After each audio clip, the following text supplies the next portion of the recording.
Hello guys, আমি চলে আসছি তোমাদের দিগন্ত আর তোমাদের নতুন কিছু টপিক যেগুলো মেডিকেল আর ভার্সিটিতে বেশি প্রয়োজন এবং বেশি আসছে, ওইখান থেকে কিছু তুলে দেওয়ার প্রশ্ন। এবং এই টপিকগুলো তোমাদের মেডিকেল আর ভার্সিটির মধ্যে দুই জায়গায় কাজে লাগবে। কেমনে কাজে লাগবে, কিভাবে কাজে লাগবে, আমি এগুলো আজকে তোমাকে শিখাবো বা তোমরা দেখে জানাবো।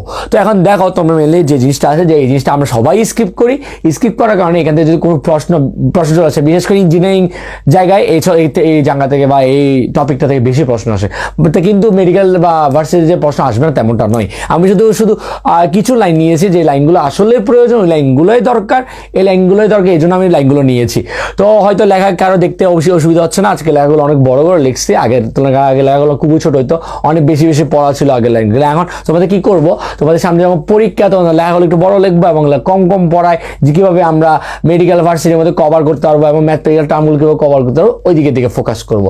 তো ফার্স্টে দেখি তো পড়াটার মধ্যে দেখবা বা আছে কি বোর পড়বে কাছে রাদারফোর্ড পড়া মানে কি হয়েছিল, সেই কার্য না হওয়ার কারণে রাদারফোর্ডের মডেলটা ভ্যানিশ হয়ে গিয়েছিল, বা রাদারফোর্ডের মডেল কি গ্রহণযোগ্য ছিল না। শুধু নিউক্লিয়াসের জনক হিসেবে রাদারফোর্ডকে জানা যায় আপাতত। তো আলফা কণা বিচ্ছুরণের যে কণাটা ছিল, ওই যে বোরের মডেলকে বাদ দিয়ে হচ্ছে কার জন্য, বোরের জন্য। এখন বোর কি বলেছেন দেখো, বোরের যে তত্ত্ব দিয়েছিল, যে বর্ণালী তত্ত্ব, তারপর ব্যাসার্ধের কথা, তারপর একটা হাইড্রোজেন বর্ণালী যেসব কথা, ওইগুলো বলার কারণে কি কিছু প্রয়োগ বা কিছু ম্যাথমেটিক্যাল টার্ম চলে আসছে, ওই টার্মগুলো নিয়ে আমরা কাজ করবো। কাজ করার মধ্যে প্রথমেই দেখো, প্রথমে 1 নম্বর যেটা গেছে এনতম কক্ষপথ, মানে এনতম বুঝাতে জিনিসটা বুঝাচ্ছি। দেখো ভাইয়া, এইবার এটা তাহলে এখানে ডট এনতম কক্ষপথ, এটা কি ভাইয়া, এটা হচ্ছে এনতম কক্ষপথের মধ্যে একটা ইলেকট্রন, ঠিক আছে। তো এনতম কক্ষপথের ব্যাসার্ধ আর এন, ব্যাসার্ধ কি হবে আর এন, মানে এখানের মধ্যে এই যে এখান থেকে ব্যাসার্ধটা, এই যে ব্যাসার্ধটা আর এন, এই ব্যাসার্ধটা কত হবে। তো ব্যাসার্ধটা হওয়ার আগে আমাদেরকে আগে জানতে হবে এই যে একটা ব্যাসার্ধ হবে, তার মধ্যে আগে ফোর্স কোনো ক্রিয়েট হচ্ছে কিনা। যখন আমরা প্লাবতার মধ্যে পড়ছিলাম ফোর্স ক্রিয়েটটা, অথবা আমরা স্পর্শ কোনো ওই টাইপসের, যখন ফিজিক্স পড়ছিলাম তখন ফোর্সের কথা আসছিল, সেম প্রসেস এখানে কিছু ফোর্স থাকে। তোমাকে বলেছিলাম যে নিউক্লিয়াসের দিকে কোনো ইলেকট্রন আকর্ষণকে কেন্দ্রমুখী বল বলা হয়, আর নিউক্লিয়াস থেকে বাইরে চলে যাওয়াকে ওটা কেন্দ্রবিমুখী বল বলা হয়। কেন্দ্রমুখী বলটা কি, জ্যাড ইএসকে ডিভাইড বাই আর এসকে। জ্যাড মানে কি, পারমাণবিক সংখ্যা। জ্যাড মানে কি ভাইয়া, পারমাণবিক সংখ্যা, ঠিক আছে। আর এই মানে কি, ইলেকট্রনের কি চার্জ, এসকে মানে কি ইলেকট্রনের চার্জ, আর মানে কি ভাইয়া ব্যাসার্ধ। এইভাবে করে কি বের করা যায়, কেন্দ্রমুখী বল বের করা যায়। আর কেন্দ্রবিমুখী বল ইকুয়াল টু কি, এমবি স্কয়ার ইকুয়াল টু আর। দুইটা যে কেন্দ্রমুখী বল আর কেন্দ্রবিমুখী বল যদি সমান ধরি, তাহলে দেখো ভাইয়া কি আসবে, Z E square divide by R square equal to M V square আর। তাহলে কি আসবে ভাইয়া, দেখো তো একটু, তাহলে দেখি Z E square divide by M V square equal to R square. আর তাহলে আর কাটাকাটি, আর তাহলে আর সমান কি আসছে ভাইয়া, Z E square M B square. এই যে আর মানে একটা, আর এই যে কনক্লুশন একটা পেয়ে গেছিলাম, যে আর সমান কি Z E square divide by M V square, ঠিক আছে। তো কাছে এটা আমরা দুজন পড়ছিলাম যে আমাদের বড় পরমাণু তত্ত্ব বলা হচ্ছে কেন্দ্রমুখী, বড় পরমাণু না, এটা রাদারফোর্ড মডেল বলা হয়েছে যে কেন্দ্রমুখী বল আর বিমুখী বল সেম। তো ওই হিসাবে ওই কাউন্টটা ধরে আমরা কি পাচ্ছি, R equal to Z E square divide by M V square. এটা হচ্ছে কার তত্ত্ব অনুসারে, রাদারফোর্ডের 3 নম্বর তত্ত্বটা অনুসারে। যারা দেখো নাই ভিডিওটি দেখাছো, তাদের করে বুঝতে পারবে যে এটা কার তত্ত্ব হিসেবে, যদি রাদারফোর্ডের তত্ত্বটা বোর তত্ত্বের মধ্যে ফেলানো হয় তাহলে জিনিসটা এইভাবে আসবে। তো দেখো এখানের মধ্যে আমরা আপাতত বোরের কক্ষপথের মধ্যে যে ব্যাসার্ধ, যে সূত্রটা কি, R power R N equal to H square divide by 4 pi square M E square into N square divide by Z. তোমাদের এটা দরকার বা সূত্রটা দরকার শুধু, ঠিক আছে। যারা জেএসটি পরীক্ষা দিবা বা মেডিকেল এগ্রিকালচারের পরীক্ষা দিবা বা মেডিকেল পরীক্ষা দিবা, তাদের জন্য এই সূত্রটা দরকারি, আর কিছু দরকারি নেই, জাস্ট সূত্রটার মধ্যে প্রথমে এইচএসকে কি হবে, প্লাঙ্কের ধ্রুবক, তারপর তোমার এম ই মানে এম হচ্ছে ইলেকট্রনের ভর, আর এম ইলেকট্রন চার্জ, তারপর স্কয়ার হচ্ছে ইলেকট্রন চার্জ, আর যেটা হচ্ছে পারমাণবিক সংখ্যা, এন স্কয়ার হচ্ছে এই কক্ষপথ। তাহলে তুমি কিভাবে, এখন কথা হলো কিভাবে মনে রাখবা। কথা হচ্ছে দেখো, যখন ব্যাসার্ধ বের করবো, ব্যাসার্ধ তুলনায় কি ইলেকট্রন কি থাকে, দূরে থাকে। ইলেকট্রন দূরে থাকার কারণে কি, ইলেকট্রন যে দূরে থাকবে, তো ইলেকট্রনের সংখ্যা কার সংখ্যার সমান, পারমাণবিক সংখ্যার সমান। তাহলে ইলেকট্রন যদি দূরে থাকে, পারমাণবিক সংখ্যা যদি সমান হয়, তাহলে সবগুলো একসাথে থাকবে। একসাথে কই থাকবে, ওটা মানে মাথায় রাখবো যে নিচে থাকবে। ইলেকট্রনের চার্জ, ইলেকট্রনের ভর, আর কি পারমাণবিক সংখ্যা, এগুলো কোথায় থাকবে, নিচে থাকবে। যদি আমি এই 3টা পার্ট নিচে ভেবে ফেলতে পারি, তাহলে আর 2টা পার্ট যে উপরে হবে, এটা আমরা এমনি বুঝতে পারবো। আজ আমরা কি পাইছিলাম, NH/2 পাই। তো NH এর জায়গায় NH আছে, NH কে HS কে একটা স্কয়ার মানে এটা কি একটা NH এক্সট্রা গুণ হয়েছে আর টোয়াইস পাইটা কি হয়েছে 4 পাই স্কয়ার হয়েছে। তো এইটাই এই NH এর টোয়াইস পাই আছে, তো শুধু এক্সট্রা কি যুক্ত হয়েছে m square 1/m square into Z, মানে কি এরকম শুধু এটা গুণ হয়েছে কি 1/m স্কয়ার জেড, আর কিছু এক্সট্রা যোগ নেই। জাস্ট এটাই সূত্র এরকম মনে করো, এরকম মনে রাখা যায় যে শুধু তুমি তিনটা জিনিস রাখলে আর ওই যে বোর্ডের যে কণিক ভরবেগ ছিল ওইটা স্কয়ার করে দিলা, তাহলে এটা সে সূত্র মনে রাখা যায়। আমাদের যে কিছু টপিক, যে তিনটা টপিক, এই তিনটা বেশি ইম্পর্টেন্ট, যেটা আমাদের অবশ্যই এর আগের বছর প্রশ্নগুলো আসছে, এখন এই বছরের প্রশ্ন হয়তো আসতে পারে, কাজে এই প্রশ্নগুলো বেশি ইম্পর্টেন্ট। এবং বইয়ের হেডলাইন করে দেওয়া আছে বা বক্স করে দেওয়া আছে, তাহলে স্যারদের চোখে এমনি পড়বে। স্যারদের প্রশ্ন কমন ফেলানো ওয়ে হচ্ছে এটাই, স্যাররা চোখে যদি জিনিসটা বেশি পড়ো ওই জিনিসটা বেশিরভাগ দিয়ে দেয়। তো দেখো জিনিসটা কি 1 আর্ক সমান 1 গ্রাম সেন্টিমিটার স্কয়ার S ইনভার্স 2, ঠিক আছে। 1 আর্ক সমান তো 1 গ্রাম centimetre square into S inverse 1। আর 1 আর্কে থেকে আগে দেখাচ্ছিলাম যে কিভাবে জুল থেকে বা আর্কে কিভাবে আসতো, ওইগুলো যারা দেখো না প্লিজ আগের ভিডিওগুলো দেখে আসো। 10^7 গুণ করে এমন করে কিছু ম্যাথমেটিক্যাল টার্মও করাইছিলাম, ঠিক আছে, তো ওগুলো দেখে আসো।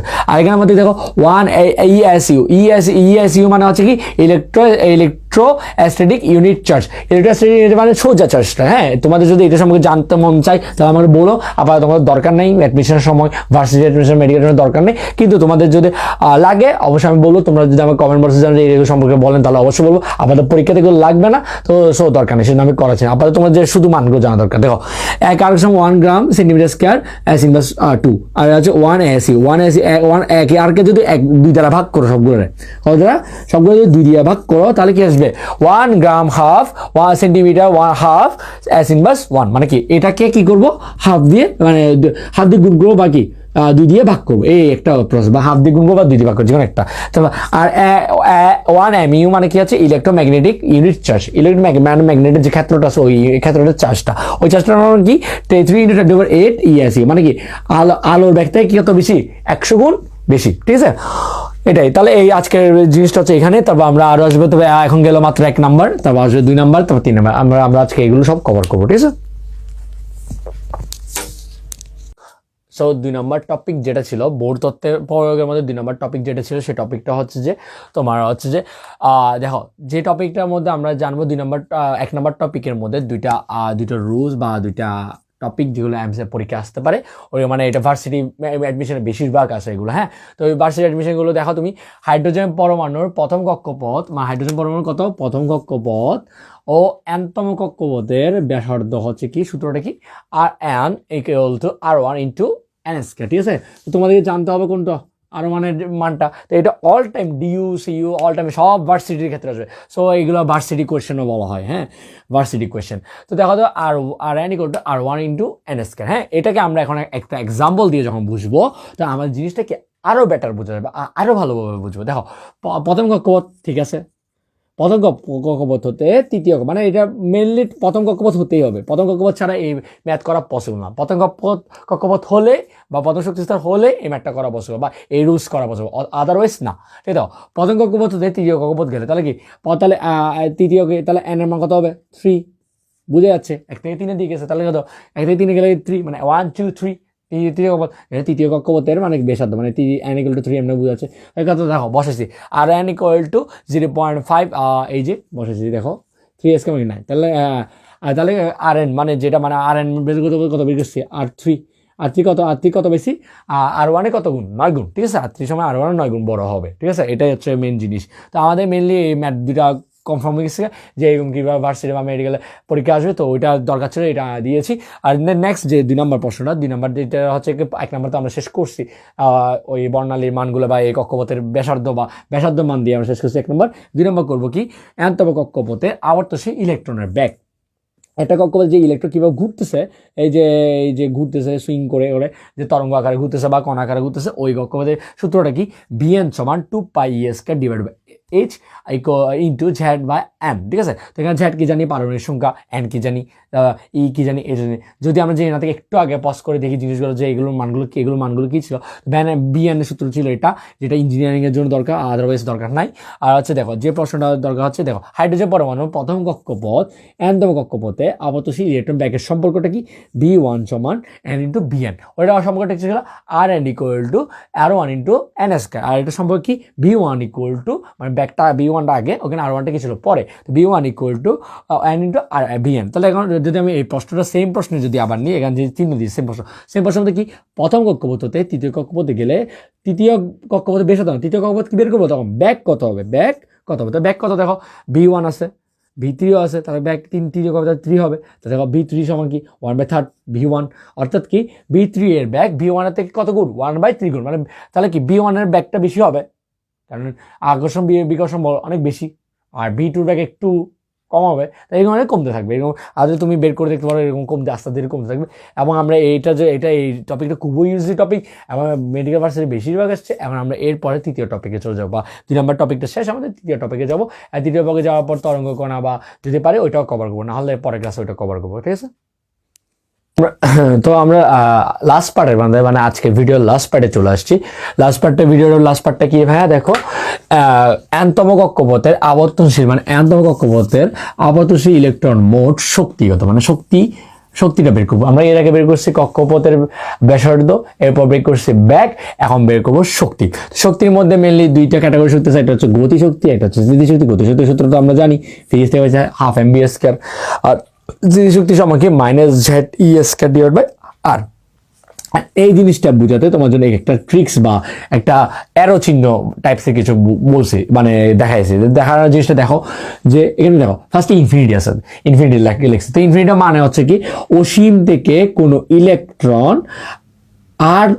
আর দৈর্ঘ্য বা আর দূরত্ব আর নিউক্লিয়াসে যেতে যে কাজ কি হয়, যে কাজ সম্পাদিত হয় তাকে কি বলা হয়, স্থিতি শক্তি বলা হয়, ঠিক আছে। বই আরো সুন্দর করে লেখা আছে, এটা আপাতত আমার বানানোর ট্রিক্স।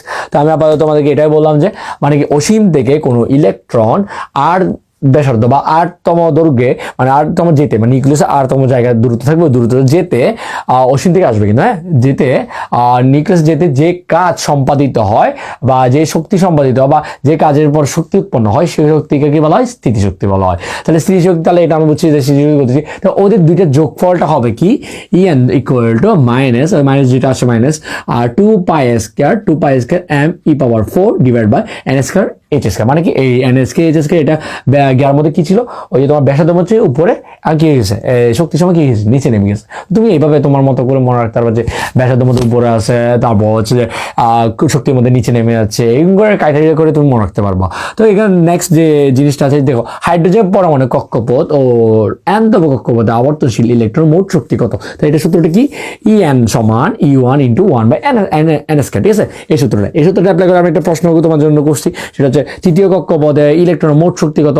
E3 সমান E1 × 1/3², তাহলে E1/9, তাহলে 9E3, মানে 9 গুণ শক্তি কার তুলনায়, E1 এর তুলনায়। তো এইসব প্রশ্ন বা এইসব ক্যাটাগরি তোমাদের ভার্সিটি মেডিকেলে আসতে পারে। মেডিকেলে কিছু শর্ট এই যে টার্মটা ভার্সিটি এই টার্মটা, তো তোমরা একটু দেখে নিবা যে কখন। আর তোমাদের যদি এগুলো নিয়ে এই উদ্দেশ্য শেষ হওয়ার পর তোমাদের এগুলো নিয়ে একটা পুরো 100 মার্কসের MCQ সলভ করানো হবে, বা তোমাদেরকে 100 মার্কসের পরীক্ষা দেওয়ানো হবে, 1 ঘন্টার মধ্যে সলভ করে দিতে হবে এই টাইপসের। তো যদি দেওয়া হয় অবশ্যই তোমরা আমার সাথে থাকবা। তো যদি থাকো তাহলে আমি এই জিনিসটা আগায় নিয়ে যেতে পারবো, ঠিক আছে।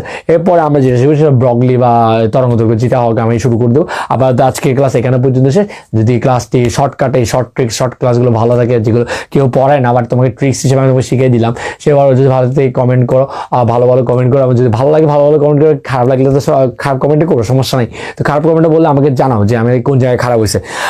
দেন তোমরা হচ্ছে যে এই জিনিসগুলো যা বুঝছো কিনা বলবো, আমার শেয়ার করো বেশি বন্ধুদেরকে জানাও, লাইক দাও পাশে থাকার জন্য, এবং হচ্ছে লাইক দিয়ে আমার পেজটাকে ফলো করে রাখো। এবং সামনে তোমার জন্য ইউটিউব চ্যানেল নিয়ে আসছে, ওই ইউটিউব চ্যানেলে তোমরা সাবস্ক্রাইব করে রাখো, যখন আমি তোমাদেরকে ওইটা দিয়ে দিব, ঠিক আছে। আবার আজকের জন্য বাই বাই, টাটা, আল্লাহ হাফেজ, গুড বাই।